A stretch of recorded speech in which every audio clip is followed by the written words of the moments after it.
Hello dears, ഇന്നൊരു അടിപൊളി beef കറിയുടെ റെസിപ്പി വീഡിയോ കണ്ടാലോ? നല്ല കുറുകിയ ചാറോട് കൂടിയുള്ള ഒരു നാടൻ ബീഫ് കറിയാണ്. അതിനുവേണ്ടി ഞാനിവിടെ 1 കിലോ ബീഫ് ക്ലീൻ ചെയ്ത് കഴുകിയെടുത്തിട്ടുണ്ട്. അതിലേക്ക് നമുക്ക് 2 ടേബിൾ സ്പൂൺ മല്ലിപ്പൊടിയും 2 ടേബിൾ സ്പൂൺ കാശ്മീരി മുളക് പൊടിയും 1/2 ടീസ്പൂൺ മഞ്ഞൾപ്പൊടി, 1 ടീസ്പൂൺ മുളക് പൊടിയും 1/2 ടീസ്പൂൺ ഗരം മസാല, 2 ടീസ്പൂൺ കുരുമുളക് പൊടി, ഇഞ്ചി വെളുത്തുള്ളിയും ചതച്ചതും, പാകത്തിനുപ്പും, 1 ടീസ്പൂൺ വെളിച്ചെണ്ണയും കുറച്ച് കറിവേപ്പിലയും കൂടി ചേർത്ത് നന്നായി മിക്സ് ചെയ്തെടുക്കാം.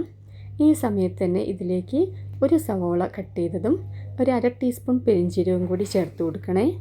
ഞാനത് ചേർത്ത് കൊടുക്കാനായിട്ട് വിട്ടുപോയി. ഈ ബീഫൊക്കെ കുക്കറിലേക്ക് ചേർത്തതിന് ശേഷമാണ് ഞാൻ സവോള കട്ട് ചെയ്തിട്ട് കൊടുക്കുന്നത്. നിങ്ങൾ ആദ്യമേ തന്നെ സവോളയും പെരിഞ്ചീരകവും കൂടി ചേർത്തിട്ട് നന്നായി കൈവച്ച് തിരുമ്മി കൊടുക്കണം കേട്ടോ. ഇപ്പം ഞാനിത് ഇതിലേക്ക് കട്ട് ചെയ്ത് വെച്ചിരിക്കുന്ന ഒരു സവോള ചേർത്ത് കൊടുക്കുന്നുണ്ട്. ഇനി ഈ സവോളയും കൂടി ചേർത്ത് നന്നായി മിക്സ് ചെയ്ത് കൊടുത്തതിന് ശേഷം കുക്കർ അടച്ച് വെയിറ്റിട്ട് ഒരു 6 വിസിൽ വരെ ഞാനിത് വേവിച്ചെടുക്കുന്നുണ്ട്. ബീഫ് ഒരുപാട് വെന്ത് ഉടഞ്ഞു പോരുത്. അതാകുമ്പോൾ കറിയാവുന്ന സമയത്ത് വല്ലാതെ അങ്ങ് വെന്ത് പോകും.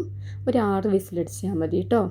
അതിനുശേഷം ഞാൻ ഒരു ഉരുളി വെച്ച് വെളിച്ചെണ്ണ ഒഴിച്ച് ചൂടായതിനു ശേഷം അതിലേക്കൊരു 1/2 ടീസ്പൂൺ പെരിഞ്ചീരകവും 2-3 കഷ്ണം പട്ടയും 2-3 ഗ്രാമ്പും കൂടി ചേർത്ത് നല്ലൊരു മണം വരുന്നത് വരെ മൂപ്പിച്ചെടുത്തിട്ടുണ്ട്. അതിനുശേഷം അതിലേക്ക് കുറച്ച് കറിവേപ്പിലയും ചെറുതായിട്ട് കട്ട് ചെയ്ത് വെച്ചിരിക്കുന്ന മീഡിയം സൈസ് 4 സവോളയാണ് ഞാനിതിലേക്ക് ചേർത്ത് കൊടുക്കുന്നത്. ഇനി ഈ സവോളയ്ക്ക് നന്നായി വാടി നല്ലൊരു ബ്രൗൺ കളറായി വരണം കേട്ടോ. അതുവരെ നമ്മളിതൊരു ലോ ടു മീഡിയം ഫ്ലെയിമിൽ വെച്ച് വഴറ്റിയാൽ മതി. തീ കൂട്ടി വെച്ച് വഴറ്റി കൊടുക്കരുത് കേട്ടോ. ഈ സവോള നമുക്ക് പെട്ടെന്ന് വഴണ്ട് കിട്ടുന്നതിന് വേണ്ടി ഒരു 1/2 ടീസ്പൂൺ ഉപ്പ് കൂടി ഞാൻ ഇതിലേക്ക് ചേർത്ത് കൊടുക്കുന്നുണ്ട്. ഈ ഉപ്പുപൊടി ചേർത്ത് നമുക്ക് സവോള നന്നായി വഴറ്റിയെടുക്കാം. ഇപ്പോൾ ദേ ഇവിടെ സവോള നല്ല ബ്രൗൺ കളറായി വഴണ്ട് വന്നിട്ടുണ്ട്. ഇനി ഇതിലേക്ക് നമുക്ക് ചതച്ച് വെച്ചിരിക്കുന്ന ഇഞ്ചിയും വെളുത്തുള്ളിയും ചേർത്ത് ഒന്ന് മൂപ്പിച്ച് കൊടുക്കാം. ഈ ഇഞ്ചി വെളുത്തുള്ളിയൊക്കെ മൂത്ത് നല്ല സ്മെല്ല് വരുന്ന സമയത്ത് അതിലേക്ക് നമുക്ക് ചെറുതായി കട്ട് ചെയ്തിരിക്കുന്ന ഒരു തക്കാളി കൂടി ചേർത്ത് കൊടുക്കാം. ഈ തക്കാളിയൊക്കെ നന്നായി വെന്തുടഞ്ഞ് വരുന്നത് വരെ നമുക്ക് വഴറ്റി കൊടുക്കണേ. തക്കാളിയൊക്കെ നന്നായി വെന്ത് കഴിഞ്ഞതിന് ശേഷം നമുക്കിതിലേക്ക് ആവശ്യമായ പൊടികളൊക്കെ ചേർത്ത് വഴറ്റി കൊടുക്കാം. ഇപ്പോൾ ദേ നമ്മളെ തക്കാളിയൊക്കെ നന്നായി വെന്തുടഞ്ഞ് വന്നിട്ടുണ്ട്. ഈ സമയത്ത് ഇതിലേക്ക് 2 ടീസ്പൂൺ മല്ലിപ്പൊടിയും 1/2 ടീസ്പൂൺ മഞ്ഞൾപ്പൊടിയും 1 ടീസ്പൂൺ കുരുമുളക് പൊടിയും 2 ടീസ്പൂൺ മീറ്റ് മസാലയും കൂടി ചേർത്ത് നന്നായി മൂപ്പിച്ചെടുക്കാം.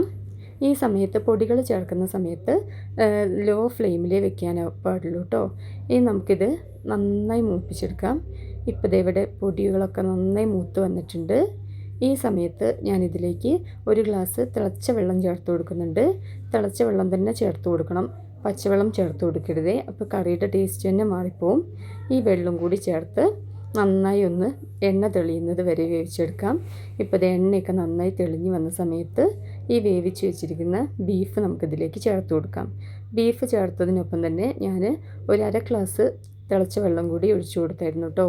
ഈ വെള്ളം കൂടി ഒഴിച്ച് നന്നായി മിക്സ് ചെയ്തിട്ട് നമുക്ക് ബീഫ് ഒരു 5 മിനിറ്റ് കൂടെ ഒന്ന് വേവിച്ചെടുക്കാം. ഇപ്പോൾ നമ്മൾ കുറുകിയ ചാറോട് കൂടിയുള്ള ബീഫ് കറി റെഡി ആയിട്ടുണ്ട്. ഈ സമയത്ത് ഞാനിതിലേക്ക് ഒരു 1/2 ടീസ്പൂൺ ഗരം മസാലയും കുറച്ച് കറിവേപ്പിലയും കൂടി ചേർത്ത് കൊടുത്തിട്ടുണ്ട്. അതിൻ്റെ ഒപ്പം തന്നെ കുറച്ച് പഞ്ചസാരയും കൂടി ടേസ്റ്റ് ബാലൻസ് ചെയ്യാൻ വേണ്ടി ചേർത്ത് കൊടുത്തിട്ടുണ്ടായിരുന്നേ. ഈ സമയത്ത് നിങ്ങൾ എരിവൊക്കെ ഒന്ന് നോക്കിയിട്ട് ആവശ്യമുണ്ടെങ്കിൽ കുരുമുളക് പൊടി കൂടി ചേർത്ത് കൊടുക്കണേ. ഇപ്പോൾ നമ്മളെ നാടൻ ബീഫ് കറി ഇവിടെ റെഡി ആയിട്ടുണ്ട്.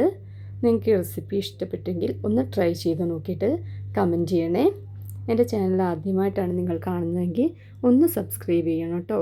അടുത്ത നല്ലൊരു വീഡിയോ ആയിട്ട് വരാം. ബൈ.